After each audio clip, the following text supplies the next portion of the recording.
Yo, man, how you doing, everybody? This is Robin O'Neill. Me reading stuff, podcast. I read you stuff. I talk about things. I ask you questions. In fact, since it's been a while since I've asked you some regular questions, or did I ask any last week when I returned? I'm not sure, but right now I'm going to ask you some questions. Number one, adulthood. How you feeling about it if you're an adult? If you're not an adult, you happen to be under the age of 18, welcome. And I don't know how you got here or why you're here, but welcome. And trust me, youngsters, adulthood is really hard, in my opinion. So enjoy any freedom you can muster while you can. You have no idea what this is going to be like for you when you're 42 years old. No clue. Even if your life is good, which mine is good. My life is great, and it still sucks. So prepare yourselves, young people. And if you are an adult, tell me this. Do you side with me here that adulthood is pretty much impossible? Or are you one of those people who just seems to think things are okay, things are great? I don't fault you and I don't make fun of you if so. My dad's one of those people. I love those. Those are some of my favorite people. This contractor guy I'm working with, he's one of those people. I like people who just seem okay. You know what I mean? But I'm not one of them. I don't seem okay, do I? I just think adulthood is so much harder than I ever could have imagined. Even when I was in my 20s, and you're an adult already then. And by the way, 20-somethings, you also don't have a clue. The weird thing is it really does get easier in a lot of ways because you just get kind of used to yourself. Like right now, I'm not trying to impress anybody. And what I mean when I say that is a lot of things, but namely the way I look. I don't care anymore. I really don't. This is who I am. In fact, today marks the first day that I'm wearing overalls as an adult human being. Now, I don't look good. Does anybody look good? Some people look hot in overalls, like the models who wear them in the pictures. But not me. I look horrible. I look frumpy and dumb. And I seriously... I don't care at all. I care 0% because I feel good in them. And when I put them on, it feels like I did when I was a kid. I used to have Oshkosh overalls when I was a little kid. They were blue, pink, and white striped denim material. And I loved the way it felt to do. Here, I'll do it right now. This noise. See? That exact noise. That noise conjures something up for me. I lived in Denver, Colorado. My brother had just been born. I had these little cute overalls. So I just sit around doing this. I'm not with anybody right now, so I'm just like, hanging out, unbuttoning and buttoning my overalls all day. Anyway, it took me a while to find overalls. Also, I'm a size bigger again. So I just keep gaining weight, keep looking worse, and I'm happier. So I kind of think, also it's due to a medication, I think, and also having a hysterectomy. Like my body shape is just different now. And by the way, I hate the term when people say, ooh, TMI, too much info. I really hate it when people say TMI. There's no TMI in my book. I'm just being honest. This is the reality of what I've gone through. I had a hysterectomy last year. It changes your body. End of story. I'm better. I don't have diseased ovaries or whatever or do I still have my ovaries? They removed something. Uterus? Guys, I don't know. I never knew the female part. I do not know female parts. Frankly, I don't want to know female parts. Now that I'm rid of most of them, I feel good about that. I'd like to get rid of every last one of them. But there is something left that they left me with, which meant I didn't have to take hormones. Anyway. All right, so the first question is, how do you feel about adulthood? Is it harder than you ever could have imagined? And how's adulthood treating you? I think I've already answered those questions. Speaking of adulthood, do you make your bed every day? This is a big one for me. This is a big question for me. It's something I think about. I always think I'm going to make my bed every day, but to be honest, I would say out of 7 days, I make my bed about 2 or 3 times a day. What's your average? And do you think it's important? Yes or no? Because I do think cleanliness is next to godliness. And you don't have to believe in God to know what I'm talking about here. Come on. We all know what that means. It basically is saying cleanliness is a really great thing. I could say that's my new phrase. Cleanliness is really awesome. And I do think so. When my kitchen's clean, I feel good. When my bathroom's clean, I feel good. But I'm afraid of cleaning toilets, by the way. I'll do anything to get somebody else to clean my toilet. it honestly makes me want to die. That's how much I hate doing it. I'm not some sort of princess. My mom, by the way, I just paused to drink some coffee. My mom taught me to do things. I was never somebody who didn't have chores. I always had to clean my own stuff, not in a weird way, in a very nice way. I learned to, pick up after myself and do all those things. My brother and I both learned these things, but man, I don't like toilets at all. And I've had mental breakdowns in public bathrooms many times. I would say minor mental breakdowns, but I'll go out, I'll almost freak out. I'll completely freak out and almost hyperventilate. Just thinking about it makes me want to do it.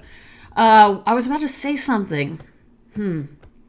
I don't remember what it was. Something about bathroom. Okay, so anyway, do you make your bed? This is an adult question I'd like to know. Let me see if I can think of one other question. Oh, my allergies are horrible. Okay, I moved. You guys can guess where I moved to. It could be Mexico. It could be Montana. It could be the other side of Los Angeles. It could be back to Texas. It could be Wyoming.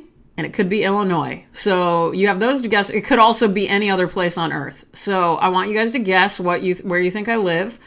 I'm settling in, though. I feel really good about it. I feel, I have like a new coffee shop. I have two new grocery stores. Actually, more like 4 or 5, but 2 new really solid ones that I go to regularly. And if you know me, you know the only thing I ever want to do is go to, No. The only place outside of my home that I want to go to is grocery stores. And so that's been really exciting for me to have new grocery stores. It's been a little frustrating. They don't have everything I want, everything I'm used to buying for my staples. But, you adjust, you learn, you grow, you realize it's not the end of the world. Still drinking a lot of water over here. What else? Oh, yeah, I told you about my dumb overalls. My stomach hurts. Frankie's doing great. Thank you for asking. I posted a photo of Frankie today. I hadn't done that in a while on Instagram, that is. And by the way, if you want to follow me, Instagram and Twitter, Robin O'Neill _ Robin _ O'Neill, I think. Shit, I don't know. I'll link it in the description of the podcast. All right, I'm going to hit pause. Let me go get my book. All right, all these noises are my new chair. I also have a new old chair that I got at the thrift store for, I think it was $3, and it's a really nice solid chair. All of these, by the way, everybody I know seems to have these. They're these chairs you can get from Amazon that look all cool and modern. They're plastic, and they got, light wood legs, and they're supposed to, I don't know, they're supposed to look like modernist kitchen chairs. Well, they're pieces of shit. They've all 4 broken on me now, and so I don't like it. I am now going for old, nice wood, not all that attractive, but just kind of basic old chairs that everybody had at one point. Okay, so speaking of the thrift store, I got this chair. They also had a very small poetry section in their book area. And I noticed this book that I wanted. It's called The White Pony, an Anthology of Chinese Poetry. It says, from the earliest times to the present day, 3,000 years of poetry. Newly translated, edited by Robert Payne. This is a mentor book. I'll try to find it. It's a pretty old book, so I don't know if it'll be easy to find. I think this was first copyrighted in 1947. No, yeah, is that right? I think so. So anyway, I'll see what I can find, but what we're going to do, because I've only kind of gotten into it a bit, I'm just going to say that I'm going to flip open the page and we'll read it and you'll get my real reaction and you'll have your own real reaction on the other end of this thing. Okay, so I opened up to page 56. This is No Clothes. You guys know me. I like wearing clothes, but let's see what this has to say. You say you have no clothes. I will share my quilted gown with you. The king is raising an army. I will make ready my spear and lance. I will be your comrade. You say you have no clothes. I will share my vest with you.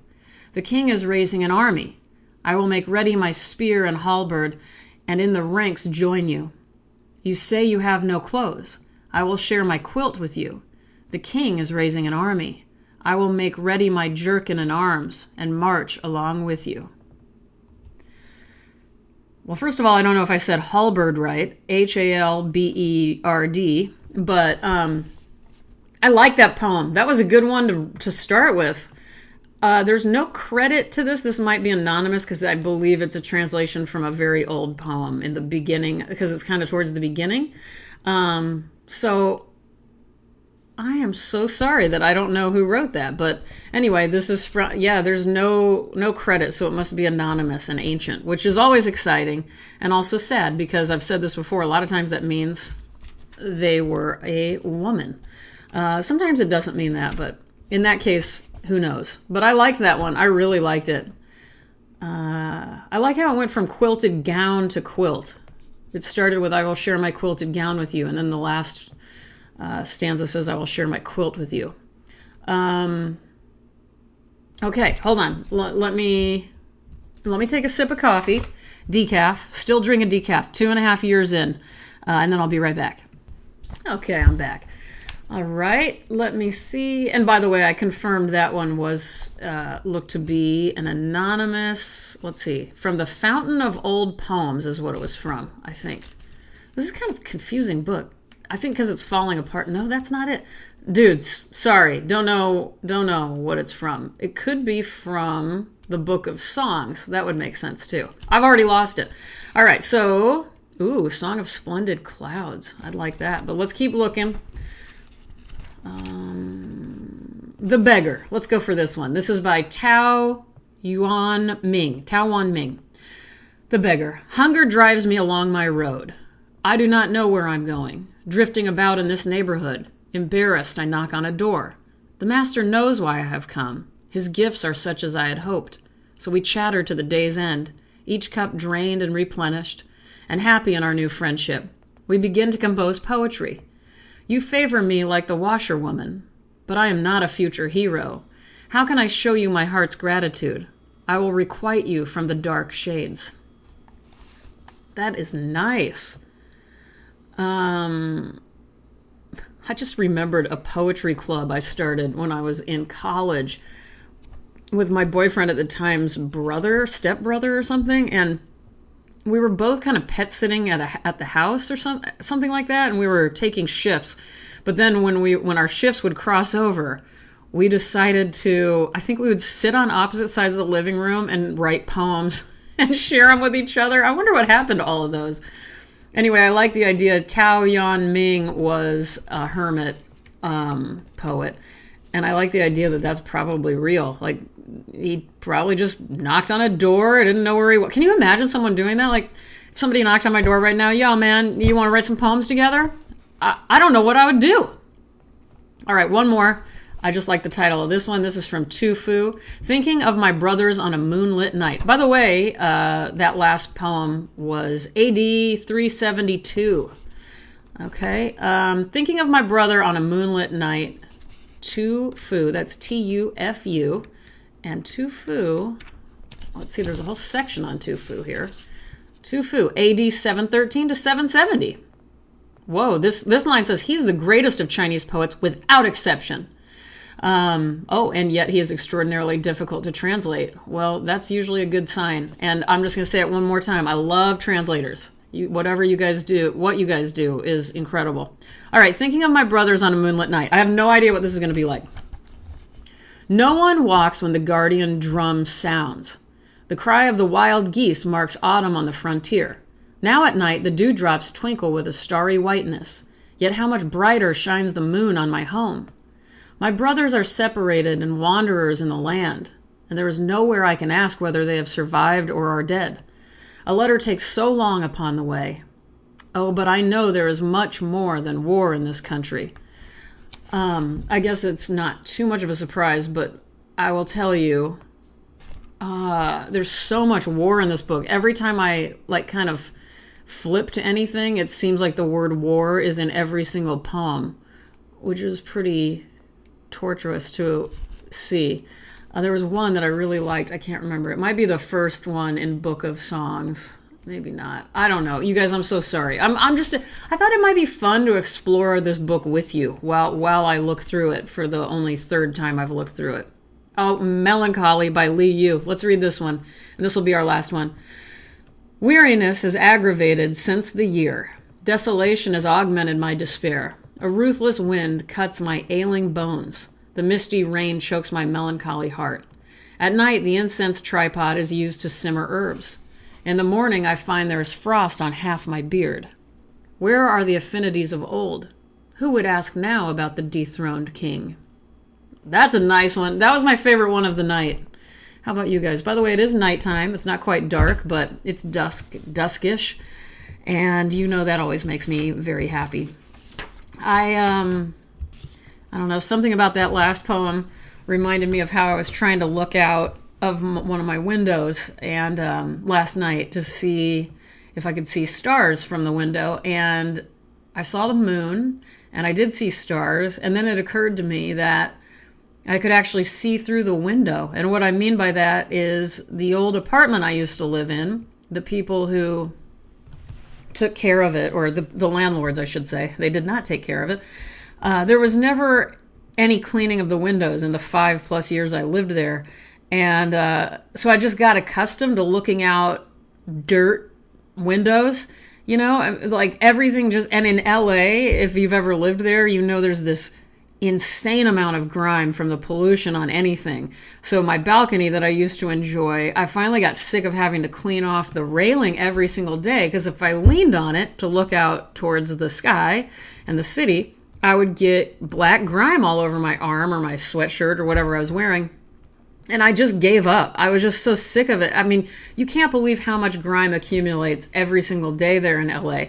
And so you can imagine what my windows looked like. And I did everything I could do to try to clean them, but they only opened like a few inches the way, you know, they're the crank windows. And so, I mean, the things you grow accustomed to that are not okay are kind of shocking once you're away from them. And when I say that, for me, it's not just those windows, it's just kind of everything. I was living at a certain frequency that seemed just fine. Just like the dirt windows, fine, whatever, I'll live. I can kind of see out. And then when you remove yourself and you decide to make changes, good big changes, daring and brave decisions, suddenly you can see out your fucking window and it's clear and you see beautiful things like the moon and the stars. So take that, world, and take that, everybody, and listen to it. If you got to change something, do it.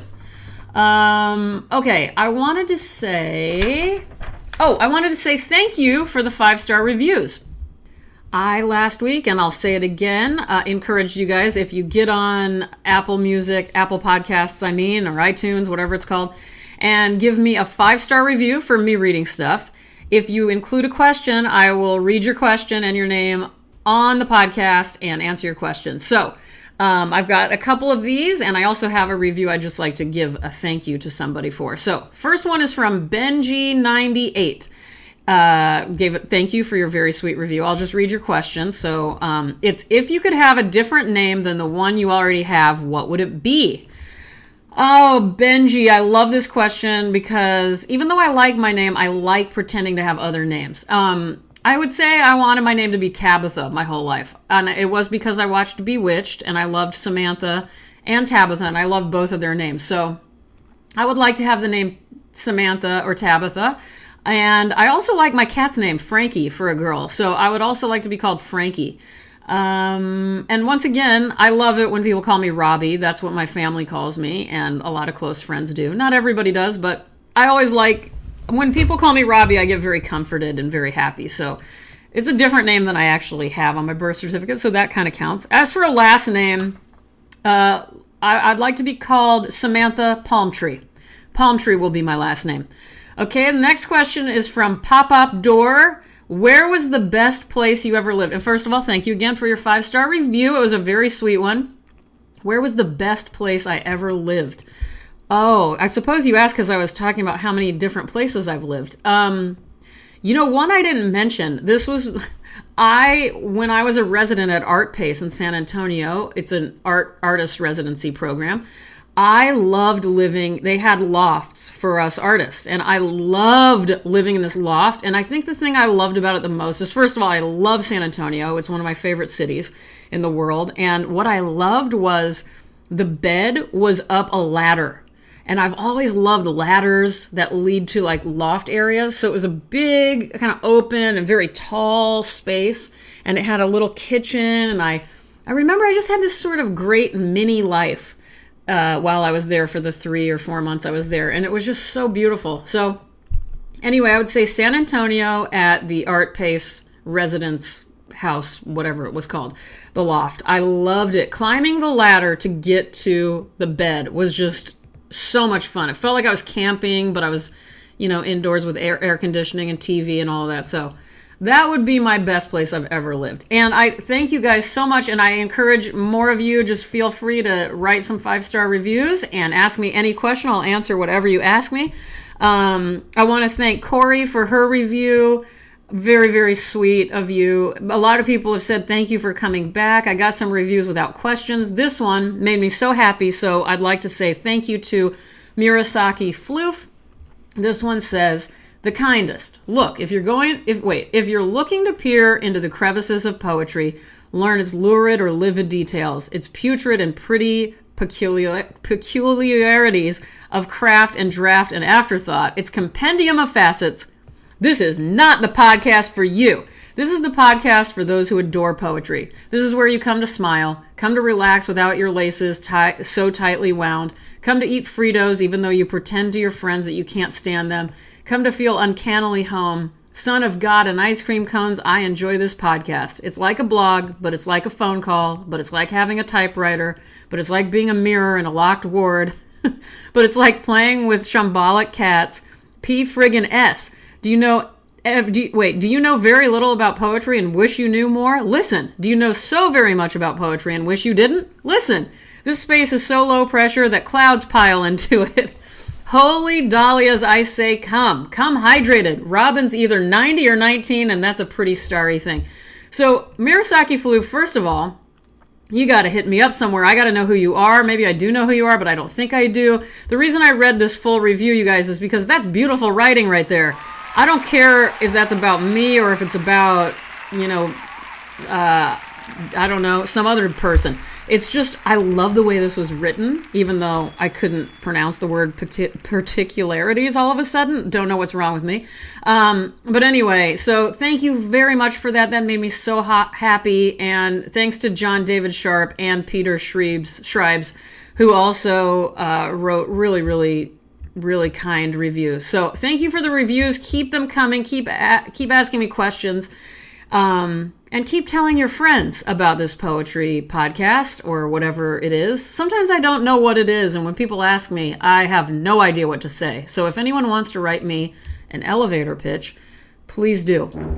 I ask everybody to be gentle with themselves, to remember that every day is merely an experience. So don't take whatever did or didn't happen today too seriously. It was all supposed to be exactly as it was.